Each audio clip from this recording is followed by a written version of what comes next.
We've run a little bit over time, so I'm going to take the liberty as chair to ask the singular question, which we will ask, and that relates to protein binding. And it's been raised in each of the different presentations about something which is an important consideration for what the PKPD targets are. I wonder if I could just ask for a very quick comment from Erin first, then Raka, about what you think about the importance of protein binding is with beta-lactam dose optimization, and how whether and when it may be important to be measuring that directly as part of a dose individualization program. Thank you, Erin. We address this specifically in the consensus statement and offer the suggestion that if you have access to free drug concentrations, of course you would want to use them, but we acknowledge that they are rarely available because they are much more technically complicated, and thus total concentrations are an acceptable alternative. I'll just say from my own personal perspective, there are only a few beta-lactams in which I will get excited about protein binding, and they're not the ones that I use primarily in the ICU, specifically the big three that Rekha mentioned with cefepime, piptaz, and mirin.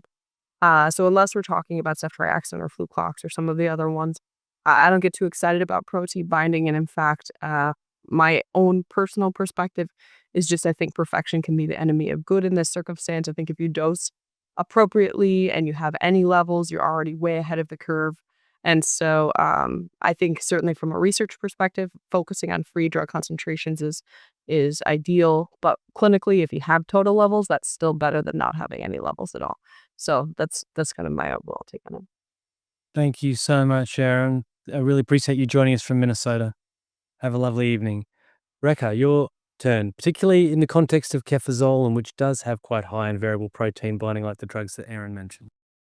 Yeah, I agree with Erin, and I don't worry anymore about protein binding for my clinical practice.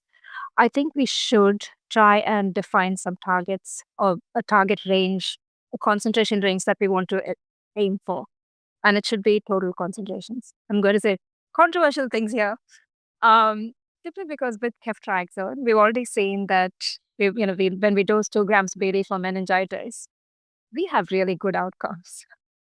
So, so all I'm saying is that you push the dose, aim for a target concentration with total concentration, generate data for that in a real pragmatic clinically useful way, because not all centers can actually have total or free concentrations. Total concentrations are a lot easier for labs to perform. So I think we should generate some data on that side. Wonderful. Thank you both very much. I'm not going to ask Hafiz to answer in the interest of time. I appreciate everyone for joining us today. It was a really good seminar, 3 fantastic presentations. I learned a lot, and I'm really grateful to the expertise of those that shared it. Have a lovely day, evening, or night, wherever you are, and I look forward to seeing you next time. And I would just quickly like to make a note of thanks to our sponsors, if I may, to Pfizer and the University Hospital Neem, who support this program of education. We're very grateful to that support because it does allow us to share this wisdom that we have around the world with many people. So thank you everyone for joining, and we look forward to seeing you next time. Thank you. Bye.